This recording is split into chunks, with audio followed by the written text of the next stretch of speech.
All right. Hi, guys. So this is the video for Wednesday. It's a continuation of the Desmos from Tuesday, but this time it's 8 through 12. So if you need that video for 1 through 6, the video is right here. But you're going to go ahead and click on that link again to finish Wednesday's assignment. When it does open, you're going to go ahead and click Next until you get to number 8. So number 7 tells you you're done with Tuesdays.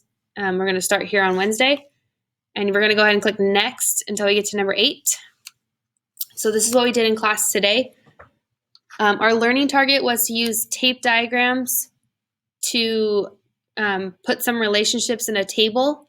And then the table should help us solve the percent increase or decrease problem. So we've worked a ton with tables and proportions. And percents is just a proportional relationship. So we're going to use tables again. So that way we're not really learning anything new except for the tape diagram. So in 1996, Company A reported sales of 2 million. In 1997, the company had 3.1 million. Find the percent of increase to the nearest tenth of a percent. So before I write anything down, I'm going to draw a picture. Tape diagrams are rectangles. So we're going to draw a rectangle. That's what a tape diagram is. And my original, unless otherwise told, we're going to start with 100%. So all these tape diagrams with percents, we're just going to start at 100%. So 100% is my original. So by now you should know that 100% is the original, the starting, unless otherwise told. And we have 2 years, 1996 and 1997. Well, in class, you guys told me that 1996 comes first. So this is the original, which is $2 million in sales. So I'm going to write 2. This means 2 million, not $2, but 2 million. I'm just going to put 2 though, because it's in millions already. And the next year, it's 3.1. So it grew, it got bigger. And if I started at 2 and then I went to 3.1, how much more do I need? So 2 plus what is 3.1? So I started at 2 and I got to 3.1. And you guys told me it was 1.1. So these two added together make 3.1 million. And I'm trying to find the percent increase. So I'm trying to figure out how much this increased percent-wise. I know it increased $1.1 million, but what is that percent-wise? So I'm going to stop there with my diagram. And over here, you'll notice this side is going to be the percents, and then this side is going to be the sales price in millions that matches it. So, for example, we have 100%, and at 100%, we have $2 million. So I'm going to put 2. Now I'm trying to find question mark. So I'm trying to find question mark percent. And what is question mark percent in money? Well, it's $1.1 million. That's what my picture shows. I'm trying to figure out question mark, which is 1.1 million. In class, I asked you, what is something else you know if 100% is 2 million? And you guys told me, well, half of that, 50, has to be half of 2 million, which is 1 million. And we can see that in our picture as well, because if I cut my 100% in half, I get 50 and 50. And then half of 2 million is 1 and 1, because 1 plus 1 is 2. All right. And let me write this down. And so I have a 1, and I'm trying to get to 1.1. So I'm going to show you on this document camera. So to go from 2 to 1, I cut it in half. And to go from 100 to 50, I cut it in half. To go from 1 to 1.1, I asked you, what could I do? I know I can't add or subtract in a table with proportions, but I can multiply and divide and keep it the same. So we said 1 times a number is that number. So 1 times 1.1 is 1.1. And whatever we do to one side, we do to the other. So notice that 1 times 1.1 is 1.1. So this question mark has to be 50 times 1.1.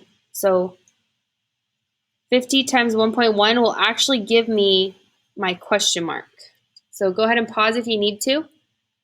Whatever you get for the question mark is our answer. What percent did the company grow? We've set it up, so you'll put your answer here. When you get a green check mark, you got it correct. For number 9, it says in 1991, the price of collectible stamps was 28 cents. In 1999, the price had increased to 42 cents. What is the percent increase? So again, I'm going to draw my tape diagram. I'm going to start with a box, and I'm going to start with the original, 100%. And my original year is, we have 1991 and 1999. Well, this year comes first. So 28 cents is first. So I'm going to write 28.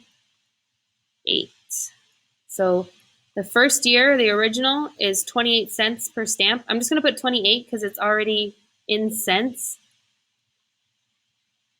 And the next year it increased. So we know that increase means it got bigger. And how much bigger did it get? So from 28, it started at 28, and now it's 42. So how much do I need to add to 28 to get 42? And you guys told me it was 14. So 28 plus 14 is 42. So it is 14. So these two together make the new 42. And I'm trying to find the percent increase. So I'm trying to figure out plus what percent is this. All right, so that's it for my picture. You guys should be drawing the picture. That's how you get credit. And then in the table, I'm going to write some things that I see. So at 100%, how much is the price of the stamp? Well, based on my picture, it's 28 cents. And something else I know, if 100% is 28, then half of that has to be half of 28, which is 14. Well, I was trying to figure out what percent 14 cents is, and I happened to find it. 14 cents is 50%. So I actually found this one, and it was actually 50%, which makes sense because if I cut 28 in half, I get 14 and 14. So that means that 14 is half of 100, which is 50%. So right here, you should put 50, and you should see that green check mark. So number 9 was a little easy. So feel free to pause anytime. Number 10, it says 402 people attend a movie showing. If this is 60%, so 402 people is 60% of the theater's capacity, how many people could fit in the theater?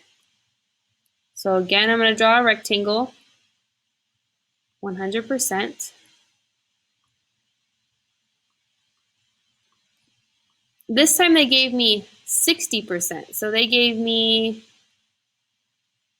like this much. Let's say 60% is this much of the square because the whole blue thing is 100.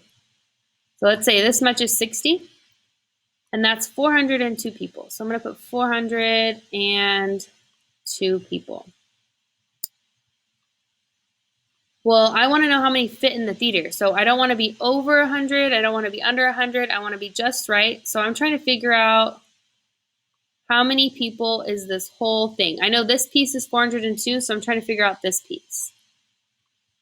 Something else you may have noticed is that 60 plus 40 makes 100, which means this little piece over here must be 40%. So I'm trying to figure out this piece so that I can figure out the total, or I can just find the total. So I don't know what this is. So that's it for my diagram. Over here on the table, I don't know what 100% is this time. I actually want to find it. So at 100%, I don't know what it is. I'm going to put a question mark. I'm trying to find out the total capacity. So I'm trying to figure out 100%. But they did give me 60. So at 60%, it was 402 people. And so some other things I asked you guys was, what is something else I know? So yes, I'm trying to find 100%, but if 60% is 402, what is something else I know? Most of you guys cut it in half and said 30. So if I cut this in half, I get 30. If I cut this in half, I get 201. And then each period solved this one a little bit differently. But I don't really know how to go from 30 to 100. So it'd probably be easier for me to get something that is just easy to multiply by. So something that I can divide 100 by is like 10 or even 1 or even 20. So let's do 1 actually. Because then I know I need 100 of these to make 100, right? So I'm just going to do 1 just because it's a little simpler to find. So here's that table. And to go from 60 to 30, I divided by 2. And then I also divided the other side by 2, so I cut it in half. And I want to get to 1, just because I know 1 times anything is that thing. So I just picked 1 just because it's easy. I could have really picked anything. 30, what do I need to do to 30 to get 1? Well, anything divided by itself is 1. So 30 divided by 30 is 1. And whatever I do to one side, I do to the other. So since 30 divided by 30 is 1, I'm going to divide 201 by 30. And let's see. 201 divided by 30, I get 6.7. So 6.7 goes here in my table. I'm trying to figure out question mark though. I need to find the 100%. Well, this is the whole reason I picked 1. 1 times what is 100? Well, 1 times 100 is 100. Whatever I do to one side, I do to the other. So the way I'm going to find the total capacity is doing 6.7 times 100. So I think you can do that on your own. So I'm going to fill in what we figured out on the table real quick. I'm going to let you finish that one. Put your answer right here. So the question mark is what we were looking for. So we multiplied 6.7 by 100. And then if you put your answer here, it will let you know if you're correct. All right. And then the last one is a little differently. So we're going to solve for x. So solve for x, show your work. So 35 is the numerator. So we've seen this problem at the beginning of the year, but I'm going to show you another way to do it. I made a table. One side is the numerator and one side is the denominator. So let's start with 35, and 35 is the numerator. I'm going to put an N. 35 is the numerator. And when 35 is the numerator, 100 is the denominator. So this is the denominator. Hopefully we all agree. When x is the numerator, so I'm going to put x over here now. Let's put x on the bottom, actually.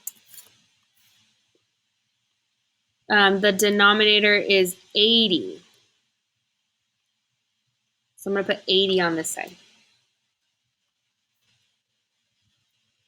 All right, and then I asked you guys, what is something I know from this? So maybe I divided both of these by 5. So like what's something I could do to both of them? 35 divided by 5 is 7. And 20 divided by 5, 100 divided by 5 is 20. So like 7 and 20. All right, so I'm going to go back to the camera. So here's that table we just did. So we started with this. You could have done anything. I just thought, well, if I divide them both by 5, I'll get nice numbers. So 35 divided by 5 is 7. And then whatever I do to one side, I do to the other. So 100 divided by 5 is 20. And the reason I did this is because I don't know what 100 times what is 80, but I know that 20 times 4 is 80. So that's why I picked, when I divided by 5, I was like, okay, 20 I can work with. So 20 times 4 is 80, and then whatever I do to one side, I do to the other. So the way I'm going to find x is by doing 7 times 4. So hopefully that makes sense. I didn't have to divide both of them by 5. I could have divided both of them by 35 and got 1, but I just thought, oh, 20 to 80, that's a simple number. So you're going to do 7 times 4, and that will give you x. So over here in your table, once you find out x, you can put it here. So you're going to multiply 7 times 4, put your answer here. And then I ask, how can you check your work to see if it's correct?